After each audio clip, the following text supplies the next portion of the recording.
Mirëmëngjes gjithëve, mirë se keni ardhur.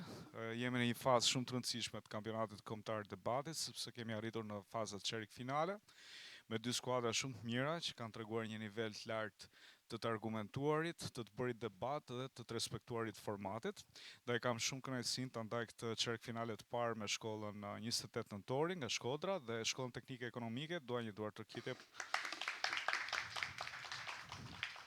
Premisat tregojnë që do të kemi një debat fort, duke qenë se kemi dy skuadra realisht mira dhe më vjen keq që njëra prej tyre do të largohet ose do të kalojë në një fazë tjetër. Por ky është formati dhe duhet të respektojmë rregullat dhe të gjithë procedurat që kenë. Në këtë debat sotëm do të kemi 3 gjykatëse. Angela Gjaka, ka qenë pjesë e organizatës Liburnetit, ndoshta tani me kohë të pjesshme, duke qenë se është pjesë e panelit gjykatësve, ishte debatuese, por në profesion juriste. Nga ana tjetër, Oltiana Rama, drejtuese e organizatës PVN, si dhe filialit që kanë hapur së fundmi në Norvegji. Po kështu edhe Eugena Gjoka, asistent pedagoge në Fakultetin e Shkencave Sociale. Besoj se të 3 antarët e juris keni pasur mundësi të njihni edhe në takimet edhe në debatet e tjera që kemi pasur. Kështu që pa humbur kohë do të fillojmë me debatin e parë, debatin e skuadrave. Të 8 antarë do të flasin, 8 antarë do të kenë mundësinë të dhënit të argumentave, kështu që të lutem shumë, do doja, nuk mendoj se nuk do ta bëni, por e sugjeroj dhe këshilloj gjithmonë që ta ndiqni njëri tjetrin dhe të jepni përgjigje njëri tjetrit. Pra mos shpalosni thjesht atë çfarë mund të keni para përgatitur, për të bëni një debat të natyrshëm, fluid, koherent, edhe të gjitha informacionet t'ju shërbejnë për të argumentuar sa më mirë. Mirë, do të përzejmë tani temën të dy zarfet aty, Senela.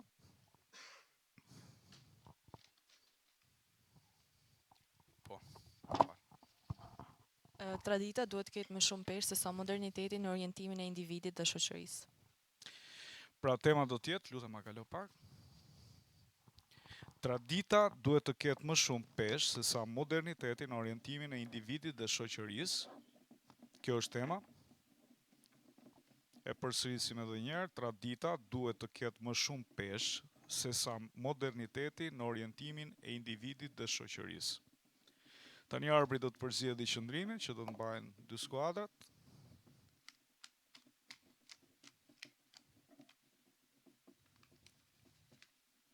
Kundër do të jetë shkolla teknike ekonomike, pro do të jetë skuadra 28 nëntorit.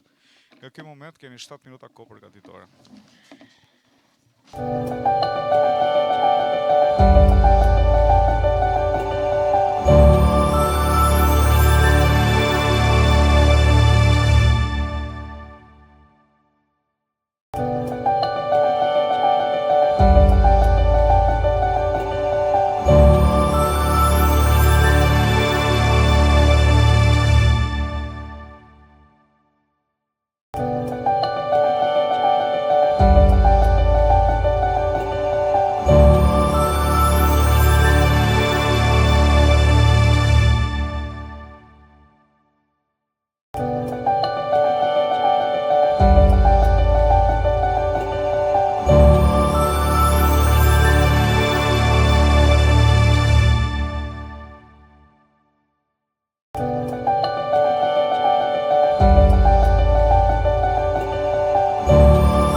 marrë qëndrimi pro 28 nëntori dhe pastaj do të pasohet nga skuadrat e shkollës teknike ekonomike që mbajnë qëndrimin kundër. Sukses të dyja skuadrave. Mund të filloni.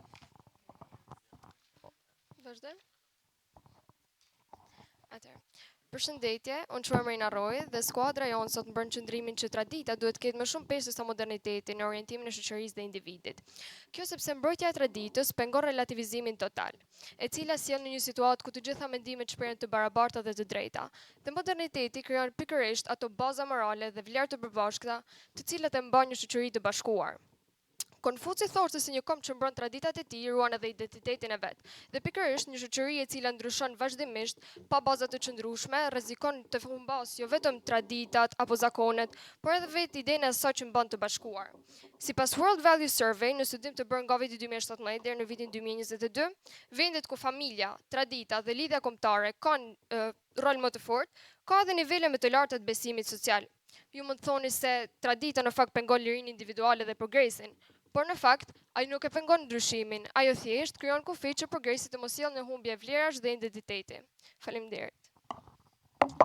Moderniteti është si një dritë e cila ndriçon çdo errësirë të sëmundjeve. Përshëndetje juris, miqve tanë dhe gjithë ata që mendojnë çdo ditë përshëndeten. Unë quhem Genis Kuliçi dhe jam pro mendimit se moderniteti sjell zhvillim. Për sa i përket shprehjes tuaj që ishte shumë e bukur, më ngjalli ndërmend një shprehje tjetër të Gjergj Fishës, i cili ishte gjithashtu pro traditës, por nuk e la pas modernitetin, dhe tha: një popull i cili nuk përparon mbetet pas në histori. Le të marrim pak pjesën e shëndetësisë, të marrim një rrjedhë kronologjike. Së pari, jeta mesatare e popullsisë globale në vitin 2000 ka qenë 63.1 dhe në 2020 është rritur 71.3. 2.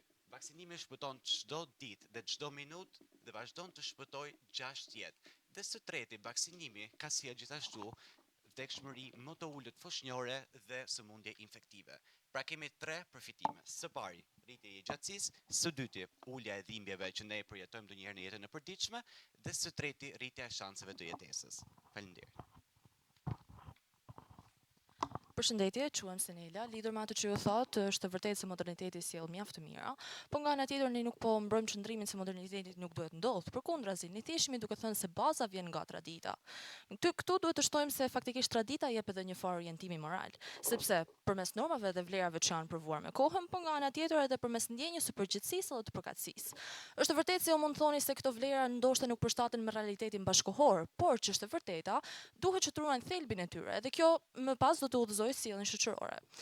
Moral Foundation Theory Review në 2024 ka treguar se moraliteti njerëzor është i rrënjosur me traditat familjare.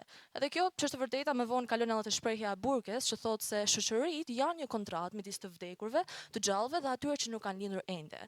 E sipas kësaj, a nuk i takon kështu se vlerat e së shkuarës janë duke udhëhequr sjelljen e shtashme son? Faleminderit. Respektoj mendimin tonë, unë quhem Seviano. Atëherë sistemi shkollor, po flas pak për temën e arsimit. Sistemi shkollor është një nga gjërat më të përpambetura në 100 vitet e fundit, pasi rezultohet midis një mësuesi që shpjegon dhe nxënësve që dëgjojnë pasivisht. Atëherë, sipas një studimi nga OECD-ja, tregohet se nxënësit që kanë qenë aktiv në media kanë rezultuar mesatarisht 14 pikë më lart në testin e PISA-s. Edhe mësimi sipas metodave moderne si AI ka provuar më efektiv pasi ka sisteme përshtatje për nxënësit me aftësi të kufizuar ose ata që nuk fokusohen dot mirë në mësim. Atëherë, në një rast konkret personal, një eksperiencë imja nga një konkurs inovator, unë kam pasur idenë Edusphere, ku mund të kam prezantuar një platformë mësimi ku mund të për nxënësit me aftësi të kufizuara, me mungesë përqendrimi, të ndihmuar nga sistemi me AI për të ardhur në ndihmë nxënësve, gjithashtu me simulime për lëndë si historia, kimia, që mund t'i përjetosh aty live për të ndihmuar të mësosh më mirë. Përshëndetje, quhem Adi Gorilla. Për arsye sa duhet të marrë në vëmendje shembullin e Suedisë, i cili disa muaj më parë hoqi dorë pikërisht nga modernizimi i arsimit dhe u kthye edhe një herë tek arsimi tradicional, si pasojë e kuptimit se tradita është ajo e cila duhet të ketë peshë. Për më tepër duhet të shtoj këtu një statistikë të veçantë, e cila thotë që në vitin 2023 Shqipëria u vizituar nga 11.7 milion turistë. Në lidhje me këtë duhet t'ju shtoj një pyetje shumë të drejtë për drejtë. Apo mendoni se këto turistë vinë në vendin tonë për të parë hotele ose ndërtesa të reja moderne për xhami, apo në të vërtetë po vinë në Shqipëri për të shijuar traditat tona disa shekullore, siç janë besa, mikpritja apo edhe vetë kulinaria shqiptare? Nisur nga kjo, më duhet të them se tradita duhet të ketë peshë, pasi është ajo që na bën më unike në raport me shoqëritë e tjera moderne. përveç kësaj, ky nuk do të thotë vetëm të jesh diversitet, por do të thotë që ne të kemi një bazë të fortë ku vetë ekonomia dhe vetë shoqëria shqiptare të mbështetet për të siguruar zhvillim dhe stabilitet. Faleminderit. Përshëndetje, unë quaj Megi, e gjova me mendje atë që thej dhe e vlerësoj, por në fakt doja të kujtoj që ndonjëherë ne shqiptarët kemi një vesë paksa të pandrejtshëm, sepse ndonjëherë duam internet 5G apo 10G nëse nuk është shpikuar akoma, por le të themi një mentalitet të vitit 1950. Shqipëria vetëm nëpërmjet modernitetit ka arritur që idetë inovatore në pranë të demave teknologjike të sjellin në jetë, të çojë student jashtë me programe të ndryshme teknologjike apo të shesi biznese. Dhe për të përgjigjur pyetjes tënde, sipas Ministrisë së Kulturës, Sportit dhe Turizmit, vetëm në 2025 20 milion turistë nga maj deri në shtator kanë vizituar Shqipërinë. Fal traditave, domethënë kanë vizituar Shqipërinë për traditat, por fal modernitetit. Për në këtë pikë dihet që kush e ka sjellë Shqipërinë në këtë hapa le të themi.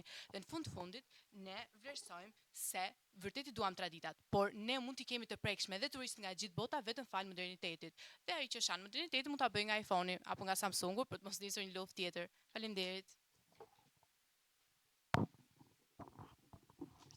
Përshëndetje, në lidhje me atë që thot, doja të thoja që shkëmbimet rinore ndodhin për shkak të diversitetit kulturor dhe gjithashtu doja shtoja edhe faktin që shoqëritë që shkëputen nga tradita rrezikojnë të humbasin memorien e tyre kolektive duke mbetur pa një busull morale. Sipas Pew Research Center në vitin 2023, 80% e personave që ndodhen në zona me tradita më të forta shprehin një ndjesim më të lartë stabiliteti social dhe një ndjesim më të lartë komoditeti. Disa mund të thonë se traditat janë thjesht një pengesë që na mbajnë lidhur me zakone të vjetra, por ama pa këto tradita ne humbasim kuptimin e përkatësisë duke mbetur një popull i të huajsh dhe duke rrjedhuar nga kjo, doja të shtoja edhe pyetjen. A mund të quajmë një progres, një udhtim ku ne as nuk e dim se kush jemi? Përshëndetje, unë quhem Helga, duke respektuar gjithmonë mendimin tuaj, unë doja të ftoja që të mos a shikosh kaq bardhëzi situatën. Jo domosdoshmërisht me modernitetin humbas në traditat. Për shembull në Berlin, një ndër qytetet më të modernizuara në Europë, ka një kukull që quajnë Berlin Bear dhe ajo Berlin Bear le të them simbolizon traditat dhe kulturën e saj. Ose mund të marrim për shembull Rusin që ka Matrioshka, që po prapë është një ndër shtetet më të fuqishme në botë dhe ruan traditat me diskryll kukullave që i simbolizojnë këto dhe kulturën e tyre. Dhe unë vetë bashkë me shokët e mi kemi krijuar një kukull të tillë që quhet Gjyshi dhe është e patenuar dhe gjithashtu e suportuar nga bashkia. Pra me pak fjalë ne nuk është se duam t'i humbasim këto traditat, por nuk do të thotë që duhet të fokusohemi vetëm tek ato duke ngelur mbrapa. Dhe unë po e them që edhe ne vetë si ne duam të mbrojmë traditat dhe kulturën. Kjo nuk do të thotë që duhet të ngelemi mbrapa ose mos të vazhdojmë me modernizimin. Faleminderit. Atëherë përshëndetje, unë quhem Sonja Bushati. Për sa i përket asaj që ju sapo thatë më përpara, duhet t'ju kujtoj se jo çdo traditë ka norma të cilat përputhen me standardet bashkëkohore. Ka disa që cënojnë të drejtat e grave apo të drejtat raciale. Këtë dua të shtoj se tradita mbron edhe diversitetin kulturor, sepse disa tradita ruajnë identitetin unik të çdo kombi, gjuhën, mënyrën e jetesës, zakonet, pa to gjithë do të ishim një lloj.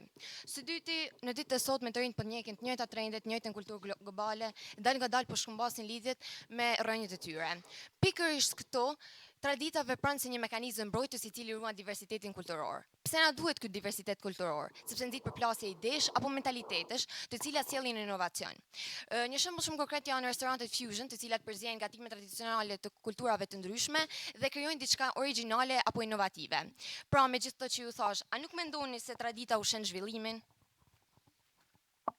Përshëndetje, unë quhem Anaj Sfortuzi, e dëgjova mendimin tënd, megjithatë më duhet ta hedh poshtë, pasi e përmendët dhe vetë të drejtat e femrave. Në qoftë se kjo moderniteti sot dhe ku kemi arritur ne sot, dikur ka qenë një hap shumë i papar. Kjo që ne normalizojmë sot, një femër që shkon të votojë, një femër që ka të drejtën e fjalës dhe një femër si unë që vjen këtu dhe po debaton, nuk e ka pasur këtë të drejtë në modernitet, në traditën apo në kohën që ju po mbroni, apo në ato moralet e juaja. Gjithashtu, në 2026 që jemi më afër se kur të hymë në BE, po të mos ishte modernizimi dhe po të mos ishin ligjet e BE-s për heqjen e vrasjes apo dënimit me vrasje, ne do ishim ende në atë traditën dhe moralin tuaj që nuk stepet ti marrë jetën dikujt.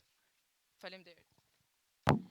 Përshëndetje, unë jam Rena Zefi, faleminderit për argumentit tuaj, po më duhet ta kundërshtoj me faktin se ne nuk po mbrojmë ato veset e traditës, po ne pikërisht po mbrojmë ato elementet që ne kemi trashëguar deri në ditën e mesotshme që brez brezi janë filtruar.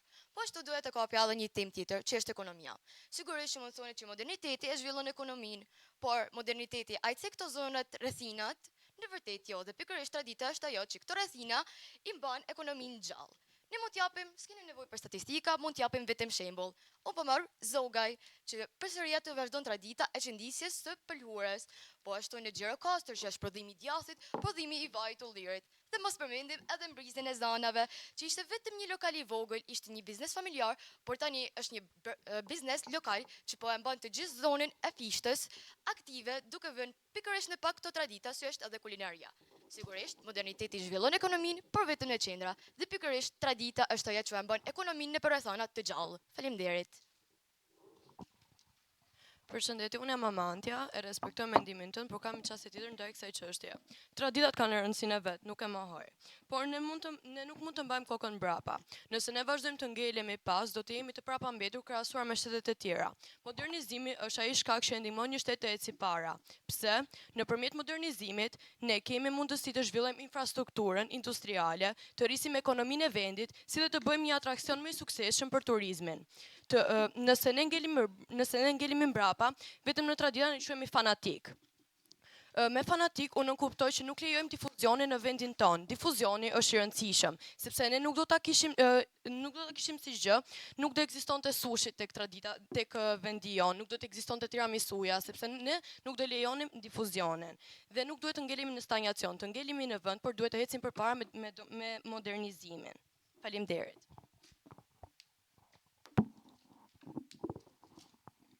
Përshëndetje, jam Erola dhe në lidhje me atë që ju thot, është e vërtetë që modernizimi mund të ketë vlerë të madhe në zhvillimin e shoqërisë, por pikërisht është tradita ajo që ruan vlerat më thelbësore të vetë popullit tonë në mënyrë që të kemi një zhvillim dhe një intelektual më të përmirësuar në kohën e sotme. Gjithashtu duhet të shtoj se edhe vetë tradita duhet të ketë peshën kryesore, pasi siguron stabilitet dhe identitet. Sistemet tradicionale kanë funksionuar si një filtr i kohës, ku kanë ruajtur normat më efektive, gjithashtu edhe vetë zhvillimin e ekonomisë. Ju mund të thoni se tradita mund shërbej si një mburoj për padrejtësinë apo pabarazinë, por pikërisht pasabilitetin dhe buzë morale që ofron tradita, lira modernizimi zhderron një kas identiteti ku individi ndihet i pambrojtur ndaj ndryshimeve të vazhdueshme. E sipas World Value 2023, shoqëritë që ruajnë më tepër vlera tradicionale kanë raportuar nivele deri në 15% më të larta të kënaqësisë nga jeta dhe qëndrueshmërisë mendore. Pra, nëse do ndërtoni një pallat, a do investoni më tepër te fasadat që ndron çdo sezon apo tek themelet që e mbajnë atë në këmbë për dekada me radhë. Faleminderit. Atëherë përshëndetje të gjithëve, unë jam Arbëri dhe mbështes modernizimin. Ju falenderoj për argumentet tuaja pafund dhe e di që keni punuar shumë. Por para se të fillojmë me vetë debatin, thjesht dua që t'ju jap një këshill, pak si konstruktive. Merrni me qetësi argumentet tuaja. Atëherë për sa i përket argumenteve të mia, dua të filloj fillimisht me diçka që ju përmendët, për mbrojtjen e traditave dhe ju thatë që e mbajnë një kombë të bashkuar. E po traditat edhe mund ta shkatrojnë një kombë. Traditat janë thjesht veprime të cilat njerëzit i përsërisin për një afat të gjatë. Pra, nëse marrim këtë si shembull, një kombë mund të ketë traditë për shembull të sakrifikojë njerëz. A ne do të bijmë dakord me këtë temë? As pak, madje do të jetë totalisht e kundërta. Baza, ju thatë, vjen nga tradita. Po nëse këto baza janë të dobta, të çara, të shkatruara, a nuk do ndërtojnë këto disa themele të kalbura dhe pastaj gjithçka do të shembet? Ju përmendët gjithashtu edhe turistët. E po, dua t'ju kujtoj se s'duhet të shikojmë vetëm anën pozitive, por duhet të shikojmë të tërën. As janë po këta turistë ata që ankohen për Shqipërinë? Më pas ju përmendët edhe të drejtat e grave dhe të drejtat raciale. Literalisht tu jeni totalisht gabim. Me që fokusuat te Përshëndetje, quhem Njata Çuni, sigurisht që respektoj mendimin tuaj, por mendoj le ta shikojmë pak në një sy më kritik. Ne zgjedhim që të mbështesim anën më të mirë traditës dhe jo anën negative, ato që janë trashëguar deri në ditët e sotme. Duke shtuar këto dhe argumentin tim, ku kur njeriu nuk ka përkatësi, shoqëria hyn në regres, sepse individi le të themi humbet drejtimin. Tradita ka norma dhe orientim. Kur një njeri ndjen si i përket një tradite, atëherë ai është pikërisht ai person që ka norma, kofin dhe mbi gjitha ka përgjegjësi. Dikush thotë se moderniteti t'i jep liri, por nga ana tjetër ç'të duhet ky liri kur nuk i baza mbi cilin ta ndërtosh. Duke shtuar këtu se sipas OECD-s në vitet 2022 deri në 2024, 65% e të rinjve që nuk kanë përkatësi tregojnë nivele mjaft larta izolimi dhe pasigurie. Shtojmë këtu dhe faktin se traditat jep orientim moral. pluralizmin, diversitetin kulturor, ruan memorien kolektive, mbron gjallë ekonominë e rrethinave, relativizmin total, stabilitet dhe identitet, ne i mësojmë fort qëndrimit që tradita duhet ketë përparësi mbi modernitetin. Faleminderit. Atëherë përshëndetje, Joel Tola. Është e vërtetë që vendet tradicionale kanë besim të fortë, por gjithashtu janë vende të botës së tretë me ekonomi të cimuar dhe me korrupsion ekzemplar. Thelbi duhet të ruhet, por nuk duhet të jetë fokusi. Tema nuk është se thelbi nuk duhet të ruhet, por se fokusi duhet të jetë në modernitet, në teknologjia utopike. Arsimimi që ne hasim është një lloj manipulimi psikologjik që bombardon trurin me informacione të panevojshme dhe që heq dritën e jetës nga fëmijët. Nuk po themi shkëputje nga tradita, por fokusi jonë qëndron në lidhje të modernitetit pandalshëm dhe avancim të pandalshëm. Mendoj se pyetja nga ju nuk është kuptuar mirë. Diversiteti kulturor është gjithashtu një nga shkaqet kryesore për fillimin e luftrave. Gjithë luftrat që janë krijuar nga njerëzimi janë krijuar nga diversiteti midis fisëve të ndryshme, jo ti shef këtë, jo ti unë shoh këtë, unë besoj për ky di beson te ai. Pra nuk mendoj se fokusi kryesor duhet të jetë diversiteti. E pranojmë traditën dhe avancojmë me modernitetin. Faleminderit.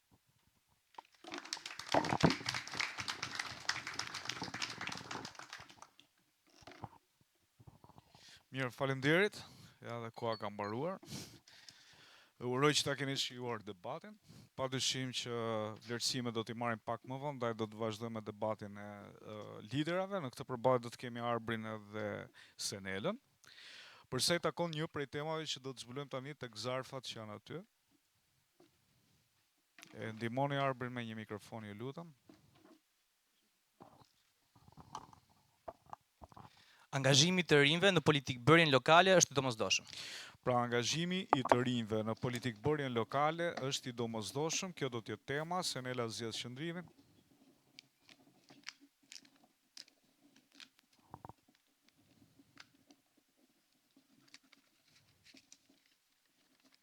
Pra, do të jetë Senela, kundër do të jetë Arbri.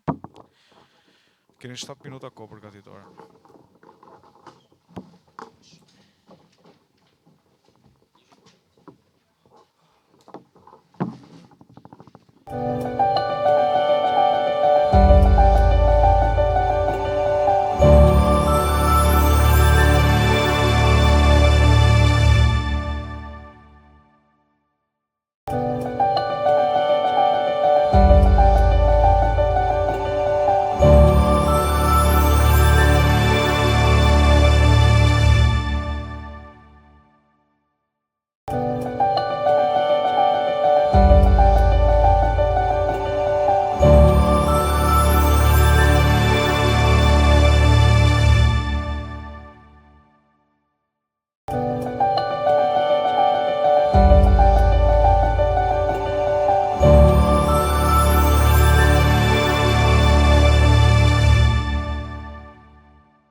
kush është tu? Më ndihmoj dikush me sticky notes?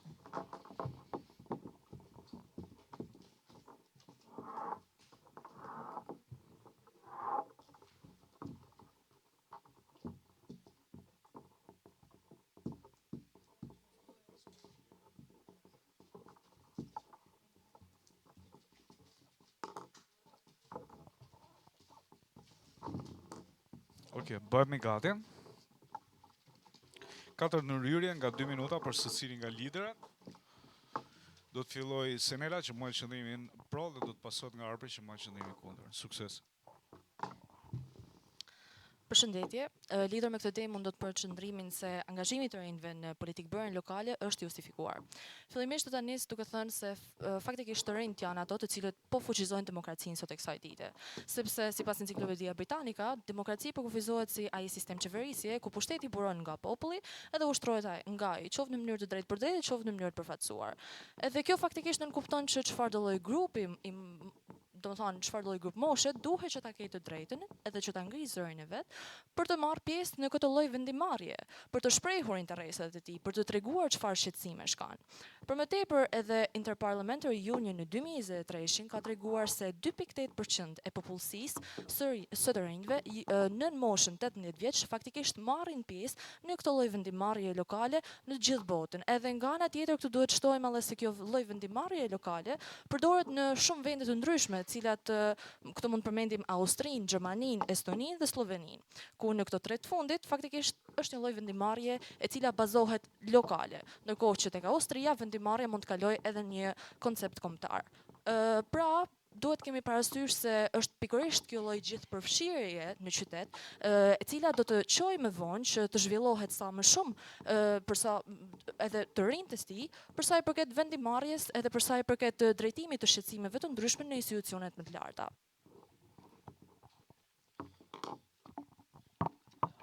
Përshëndetje të gjithëve përsëri, falenderoj jashtëmase për argumentin tënd dhe para se të fillojmë, thjesht dua të them që është e vërtetë që rinia është e ardhmja, por aktualisht jemi në të tashmen. Tani do të vazhdojmë argumentet e mia. Mund të them që të paktën 4 vjet nga grupi jon jemi marrë me politikë lokale dhe çfarë kemi arritur deri tani? Absolutisht asgjë. Pra, përveç këtyre dua të përmend dhe zhvillimin e lobit frontal. Besoj se e dini që zhvillimi i lobit frontal tek të rinjt nuk është akoma i plotësuar deri në moshën 21 vjeçare. Asnjëri nga ne këtu nuk është 21 vjeç. Si mund të funksionojë kjo? Nuk e kuptoj as pak. Ju që supportoni traditat, pse tani po supportoni angazhimin e të rinjve në politikë? Nuk bën as pak sens, apo jo? Po ashtu tani them nga juria pak, a do donit që fati juaj në politikë dhe gjithçka në jetën tuaj të ishte në dorën e disa fëmijëve që janë të mbushur plot hormone deri në çati dhe që s'kontrollojnë dot vetë kohën e tyre? Logjika thotë që absolutisht. Por unë do t'jap një shembull shumë të bukur. Sot unë erdha me vonesë. Një nga shembujt që ju përmendët është që të rinjt fuqizojnë demokracinë dhe jam padyshim dakord me ju, por duhet një moment skepticizmi. Dhe një pyetje për ju është, mund të më thoni 3 emra politikanësh të rinj? Se besoj, por gjithsesi ju do jap kohën tuaj që të mendojeni. Dhe së fundmi thjesht do t'ju them që shembujt që do merrni duhet të jenë nga brenda Shqipërisë, pasi është politikë lokale dhe jo studimet e Britanika etj. Faleminderit. Lidhur me këtë që ju thatë, do ta nis me idenë se ne me të vërtetë jetojmë në të tashmen, por ne duhet të përgatitemi për të ardhmen. Dhe kjo është pikërisht arsyeja sepse ne po mendojmë, edhe sepse po debatojmë në këtë moment për vendimarrjen e të rinjve, në këtë rast në politikë bërën lokale. Nga ana tjetër duhet të shtojmë se faktikisht po, të rinjt janë duke bërë ndryshim, sepse mund të marrim këtu shembullin e Këshillit Vendor në Shkodër, i cili së bashku me mbështetjen e kryetarit të bashkisë ka sjell mbjelljen e pemëve të ndryshme, fidanave të ndryshëm. Kjo është thjesht një shembull i vogël sepse duhet të përmendim këtu edhe mjaft momente të tjera për raste të tjera, ku të rinjt kanë çuar zërin e tyre, ku kanë bërë aktivitete të ndryshme për të plotësuar dëshirat apo talentet e tyre. Zyti këtu do të shtojmë me që ju të cekët pak më parë traditën, atëherë le të kthehemi pak te moderniteti. Moderniteti me të vërtetë që a mendoni domethënë që përfshirja e një politikani të rinj në politikë nuk është një rast se si moderniteti është duke u zhvilluar në ditët e sotme? Megjithatë, për të kaluar për të rikthyer edhe një herë në temë, duhet kemi parasysh se faktikisht është qëndrueshmëria demokratike, ajo e cila po mbështet vërtet të rinjt. Përmes dinamizmit, përmes krijimtarisë dhe përmes kompetencave të ndryshme janë pikërisht këto të rinj, të cilët do të sjellin më vonë edhe ndryshimin në shoqëri. Për ta treguar këtë fare qartë, duhet kemi parasysh se në 61 bashki të Shqipërisë janë aplikuar këshillat vendorinor. Edhe për ta zgjeruar këtë edhe më shumë është pikërisht ligji për rinin, i cili është aplikuar në secilin prej këtyre këshilleve të SKR 23 deri 29. Nga ana tjetër, një shembull tjetër janë edhe delegatë të OKB-s, janë edhe SDG Youth Leaders. Por edhe në vetë në shkollën tuaj. Mendoni me të vërtetë se senati i shkollës nuk është një mënyrë se si të rinjt po advokojnë problematikat e tyre? Edhe gjithashtu ligji i vullnetarizmit është ai që po konsolidon, edhe është konsoliduar me praninë e rinisë. Prandaj po, angazhimi të rinjve në politikë bërën lokale ne e shikojmë në jetën tonë të përditshme edhe realisht qëndrueshmëria demokratike po e mbështet këtë. Të falenderoj prapë për argumentin tënd dhe pyetja ime përsëri shkon nëse nuk e kapët herën e parë, ju të më thoni 3 emra politikanësh të rinj. Tani vazhdojmë me argumentin ton.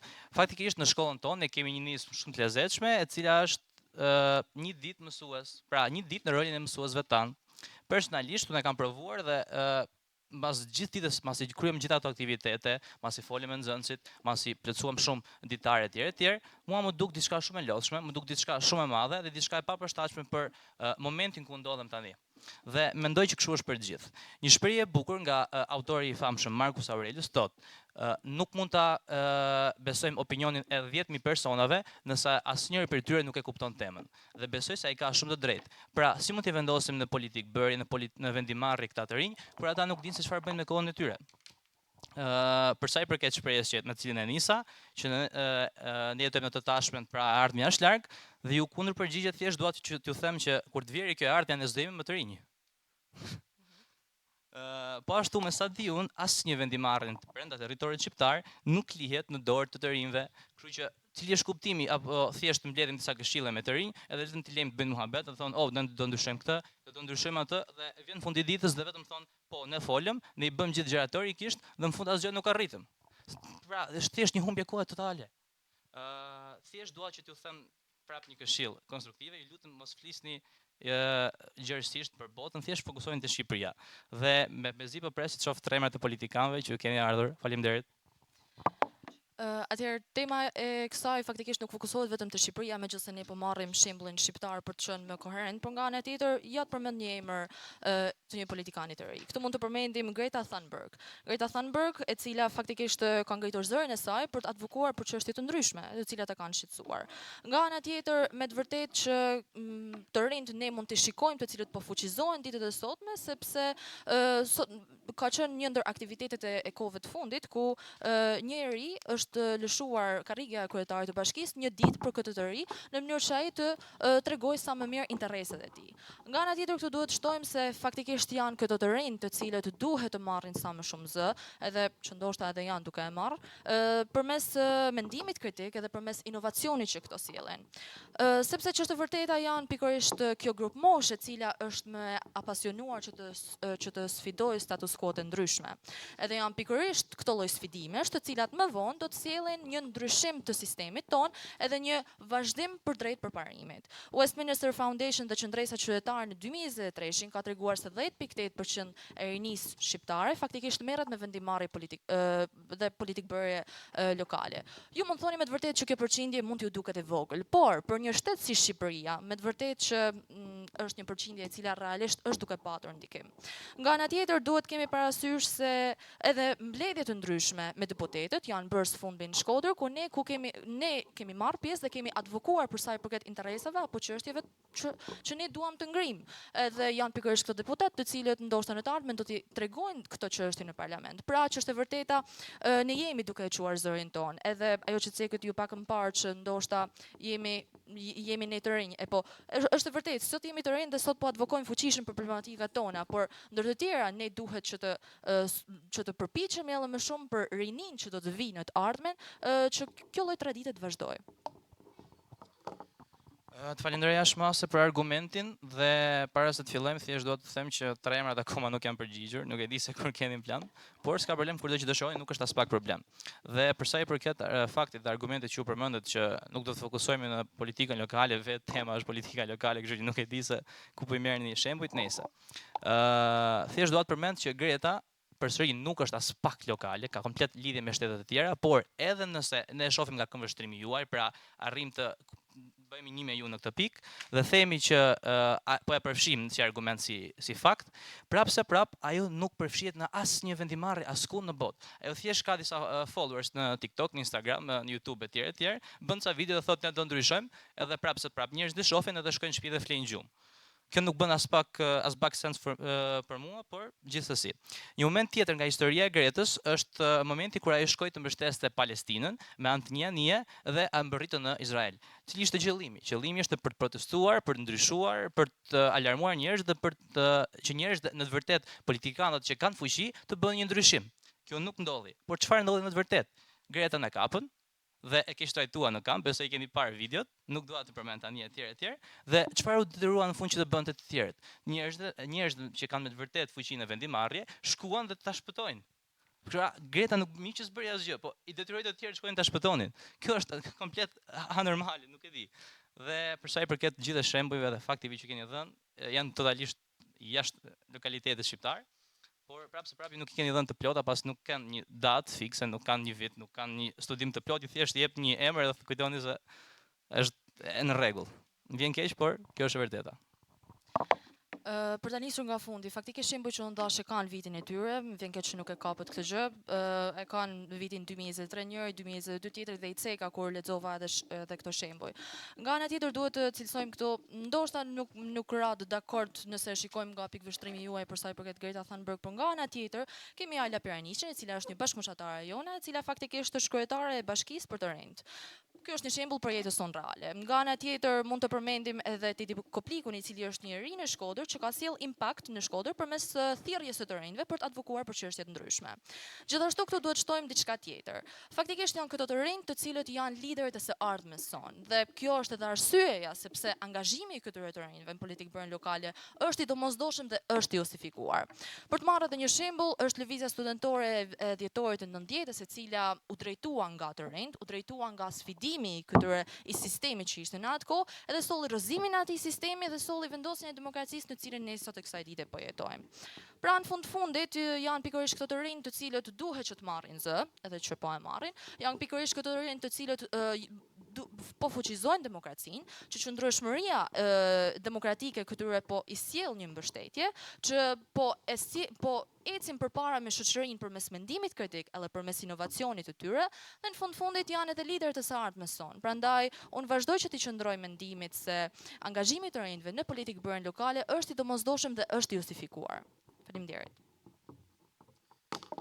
Të falenderoj për argumentin tënd dhe për sa i përket pjesës fakteve, thjesht dua të them që pavarësisht ju thoni si i cekët të gjitha edhe informacionet e plota, nuk i keni dhënë të tilla dhe mund të kthehemi prapë dhe t'i shohim me radhë, por me që është hera fundit nuk dua të harxojmë kohën për të flasur për gjëra që nuk kanë rëndësi. Atëherë thjesht do t'ju them, kjo kryetarja dhe ky politikani që u përmendët, çfarë kanë bërë në të vërtetë, asnjëri nuk e di, as vetë ju nuk e dini, vetëm thoni kanë bërë. Mendoj se, siç e thash më parë, asgjë. Të flasësh dhe të bësh janë dy gjëra të ndryshme. Mendoj se ndoshta jeni duke ngatruar me shprehjen e bukur që ka qyteti juaj që me qenë shkodran tana e ban. Dhe prandaj po mendoni që këta janë politikanë të zotë dhe do arrijnë gjithçka. Edhe pse ata mund të jenë të përfshirë në jetën rinore në Shkodër dhe marrin pjesë në aktivitete të bukura, shkojnë çdo ditë, bëjnë takime, takojnë me presidenta, me kryeministra etj. Nuk mendoj se kanë në të vërtetë një vendimarrje që do të bëjnë një ndryshim në qytetin e Shkodrës dhe më pas në gjithë Shqipërinë. Pra ata thjesht i përgjigjen dikujt tjetër, një demokrati, një socialisti, nuk ka rëndësi se kush, që ka me të vërtetë fuqinë në selit kryesore të partive dhe ata thjesht janë vendosur sepse pas një farë periudhe të caktuar kanë bërë një farë detyrash në mënyrë relativisht pozitive dhe prandaj kanë shkuar aty. Dhe thjesht kam një pyetje për ju. Pse janë po të rinjt që bëjnë protestat revolucionare? Nuk bën sens fare, do të thënë thjesht nëse i shikojmë nga këmbvështrimi real dhe nuk bazohemi në ëndra të bukura dhe në dëshira që ne kemi që të ndryshojmë botën, të bëjmë kështu, ne do të kuptojmë që jemi shumë të vogël, por mund të bëjmë sado pak ndryshim, sado që miniskular të jetë ai ndryshimi, vetëm nëse ne rritemi, kemi një farë eksperiencë të caktuar dhe mësojmë se si ti manevrojmë çështjet e jetës ashtu siç duhet. Faleminderit gjithëve.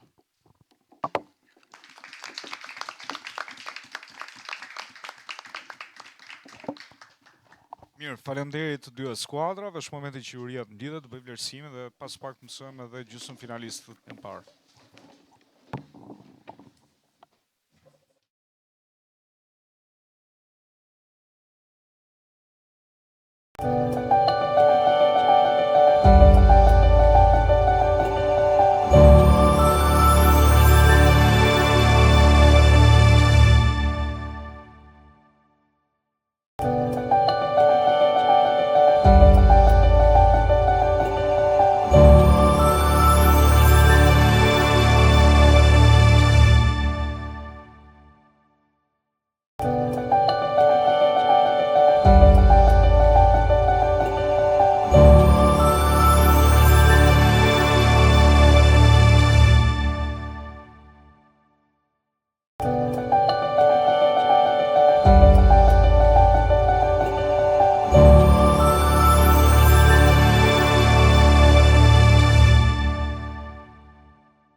Mësuar se cili do të jetë gjysmë finalisti i parë i këtij kampionati, i këtij edicioni të 9, i cili mbështetet nga Agjencia Kombëtare e Rinisë dhe AMSHC, ndaj gjej rastin për t'i falenderuar, dhe nga ana tjetër ftoj të gjithë ata që duan t'i bashkohen edicionit të 10, janë të mirëpritur. Ne flasim për fuqizimin e mendimit kritik, por ndonjëherë duhet edhe fuqizimi financiar për të bërë gjëra shumë të bukura. Kështu që tani është momenti që juria të japi vlerësimin, komentet edhe këshillat përsa i takon performancës së debatit që ndoqëm. Mirë, përshëndetje. Sigurisht një debat i mirë prodhon polemika edhe tek juria, kështu që shumë përgëzime për debatin që na dhuruat. Du gjej rastin këtu të falenderoj edhe stafin arsimor, zyshat në këtë rast, që kanë bërë një punë shkëlqyer me ju. Absolutisht ishte një nga debatet cilët ke një lloj dëshire ta zgjosh dhe sigurisht unë e them vazhdimisht, debati mirë është i barabartë me dëgjues të mirë dhe mendues më të mirë në një shoqëri dhe unë dua të them dhe dua ta ve theksin këtu që sido që të jetë është një format nga ku ju duhet merrni iniciativën. Praktikisht e gjitha kjo është më shumë një domosdoshmëri, një nevojë që ne në shoqëri të bëhemi mendues kritik, që ne në shoqëri të debatojmë duke pasur parasysh disa kritere. Vlerësoj shumë argumentet që sollët në këtë debat, sigurisht ishin të pasur me fakte, me logjik, sigurisht diku mungonte konteksti dhe unë mendoj që për një debat konteksti është shumë i rëndësishëm. Vlen këtu të përmend edhe kuptimin e temës. Pra kur ne ju japim një temë, ju duhet t'i përmbaheni dhe jo të ndiqni personin që deri diku ai anashkalon ose del jashtë saj. Do theksoja edhe dy gjëra që do doja që tek ju të përktheheshin si këshill. Në momentin kur ne debatojmë me dikë, është shumë e rëndësishme të shmangim disa sjellje që mund të duken deri diku sikur përcjellin një lloj arrogance ose një lloj vetbesimi të tepruar. Jam absolutisht e drejtë kur them që debati ka një lloj patosi, ka një lloj emocioni, ka një lloj energjie që duhet përcjellet dhe nuk jam as pak me një debat linear, mirëpo edhe stimulimi i një lloj epërsie në debat deri diku nuk vlerësohet shumë. Në nivel grupi, dua ta mbyll me një shije shumë të mirë me dy debatuesit e fundit, kanë bërë një sintezë koncize, të përkryer le të themi në një format debati. Në nivel lideri, do doja të thoja fjalë më të mira, po ka kam disa rezerva, kryesisht për liderin e shkollës teknike ekonomike. Ne morëm vesh që vjen nga një eksperiencë e jashtme tani, por kjo nuk duhet të përkthehet në debat si një lloj epërsie ose dashje pa dashje, sepse sigurisht koha është e limituar edhe ndoshta ne nuk i themi dot gjithë gjërat që themi. Këmbgulja her pas hershme deri diku mund të sjellë një lloj kolapsi nga ana e kundërshtarit, por kjo këmbgulje duhet ruaj në vetvete një lloj respekti. Dhe unë do sugjeroja që në debatet e tjera ta kesh parasysh. Për sa i përket humorit, faleminderit Shkollës Teknike Ekonomike, vërtet na dhuroi humor më shumë se sa me Ken Shkodran ta na i ban. Kështu që prisa më shumë humor nga ju. Këto janë pak a shumë këshilla që unë kam, sigurisht unë shpresoj që nga kjo eksperiencë të merrni më të mirën. Nuk ka një fitues, jeni gjithë fitues për sa që jeni këtu, për sa që keni arritur në çerek finale. Doja thjesht që këto fjalë që ne ja u themi, nuk janë fjalë që thuhen nga pozita e një jurie domosdoshmërisht të pagabueshme, por janë fjalë që thuhen nga dëshira e madhe e një jurie që të përcjell tek ju një lloj mendimi kritik, një lloj dëshire që ju të mendoni, një lloj dëshire që ju ato që ju keni në brendësi ta manifestoni.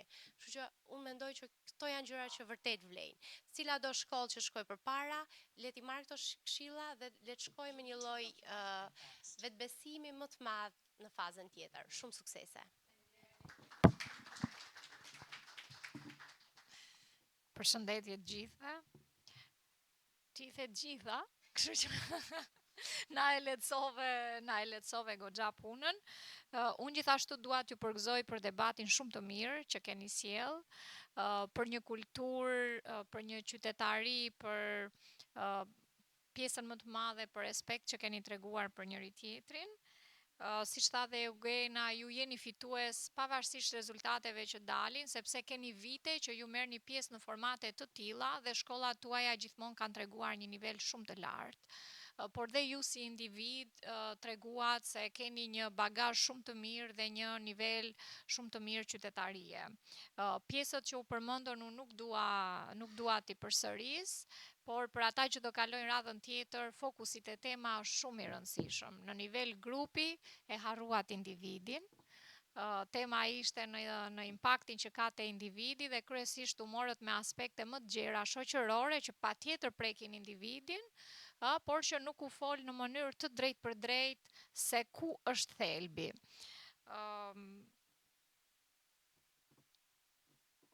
Mendoj që doja kaloj koleges time që të lë ndonjë hapësirë për të, nëse ka përshtuar diçka dhe për na dhënë rezultatet. Ju uroj shumë suksese.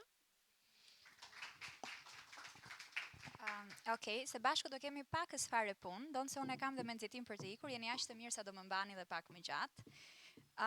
Ju shoh me energji shumë të ulur, do doja një dorëfëkitje pak më të zjarrt.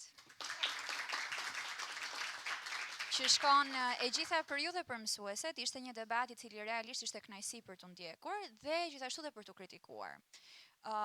Si kundër Niku e përmendi, unë kam qenë debatuese vet, madje edhe në pozicion lideri, në 2 edicione shumë të hershme për imagjinatën tuaj, të 1 dhe të 2. Kështu që duke marrë parasysh që mund t'ju kemi dhe gjykatës në të ardhmen, do më duhet që realisht ju jap disa pinpointe të mira në këtë moment. Është shumë e rëndësishme tema në lexim. Te elementit që duhet të përthithni çdo fjalë që shikoni tek tema, gjëja më e rëndësishme është perspektiva që duhet keni mbi temën. Janë tema të hapura. Pra kur e lexoni çdo temë të paketës ose edhe temat që ju bien në nivel spontan, në momentin e parë që ju duken të ngushta, siç jam e sigurt që ju është dukur qëndrimit kundër tema e dytë, është e humbur. Sepse nuk do dini të bëni argumenta që janë solid mbi temën, do dini të bëni argumenta që janë perceptimet tuaja personale, që bien ndesh edhe me atë se çfarë keni marrë si të mirëqen deri tani në mënyrën se si jeni aktivizuar si nxënës, si aktivist e të tjera me radhë. Kështu që kjo do të ishte këshilla ime parësore dhe vëmendja ku duhet të përqendroheni, sepse për shembull si kundër përmend tek tema e parë ana shkalua pjesa e përparësisë, e cila u vendos në duke vetëm nga shkolla teknike ekonomike, pra që po flisim gjithmonë për një hierarkizim midis traditës edhe modernitetit dhe jo për një përjashtim në përzgjedhjen mes tyre. Ndërkohë tek tema e dytë u anashkalua fjala e domosdoshme. Pra, nëse është përfshirja e të rinjve në politikë brenda lokale domosdoshme është për kë? Do jetë për të rinjt, do jetë për shoqërinë. Pra, kjo është se si do mund ta kishit përkufizuar pak në mënyrë më të gjerë temën. Flasin për demokracinë gjithëpërfshirëse, flasin në nivel horizontal, flasin në nivel vertikal, flasin për zhvillim kapacitetesh, po në çfarë momenti të vendimarrjes do duam të përfshijmë të rinjt? Këtu do ishte pak më shumë termi impaktit. Dhe thënë këtë, pse është e rëndësishme sepse ju kufizon shumë dhe në fjalorin që përdorni kur bëni argumentin. Dhe rrjedhimisht argumenti dhe kur është i pabazë rezulton që sikur është dhe i dobët dhe nga mënyra se si frazohet. Që nuk mendoj që është rasti sepse realisht në debatin e parë kam parë një lloj elokuence dhe është pak najsi të thuash, po tashmë jemi në një lloj realiteti të transformimit të mënyrës se si ju si breze përsisni informacionin dhe ndonjëherë ne nuk kemi komoditetin ta marrim të mirëqen që jeni nxënës të lexuar. Diçka që mundem ta them me krenari shumë të madhe që secili prej jush është vërtet shumë i lexuar, keni një bagazh që është realisht frymëzues dhe për ne që jemi si antar jurie. Kështu që ju lutem që gjërat që keni realisht avantazhe shumë të forta, të arrini ti bëni më efektive, të jenë pak më të bindshme ndaj nevojave tuaja momentale në debat. Thënë këtë, uroj shumë që kushdo që nuk është në vitin e tij të fundit të studimeve në gjimnaz, realisht jetë pjesë e etapave dhe fazave dhe edicioneve të ardhshme, do ishte shumë kënaqësi t'ju rishihja. Por jam e bindur që për asnjërin prej jush nuk është fundi të qenurit debatues dhe këtë e kam testuar edhe nga eksperienca ime personale. Kështu që do ju jap pikët. Shkolla Teknike Ekonomike ka grumbulluar 236 pikë dhe shkolla 29 nëntori ka grumbulluar 241 pikë, duke qenë kështu shkolla që kualifikohet në gjysmën finale. Suksese. Mirë, pra, faleminderit të dyja skuadrave, faleminderit për punën që keni bërë për gjatë gjithë këtij viti, i cili nuk është i lehtë, është sfidues, ti je pjesë e një kampionati dhe të kalosh disa faza, është arritje për çdo. Nga ana tjetër, dua të përgëzoj edhe një herë shkollën 28 nëntori si gjysmë finalistët e parë të këtij edicioni dhe faleminderit shumë edhe shkollës teknike ekonomike që është bërë pjesë e kampionatit dhe vazhdon që ta dojë këtë kampionat dhe këtë format. Shumë faleminderit.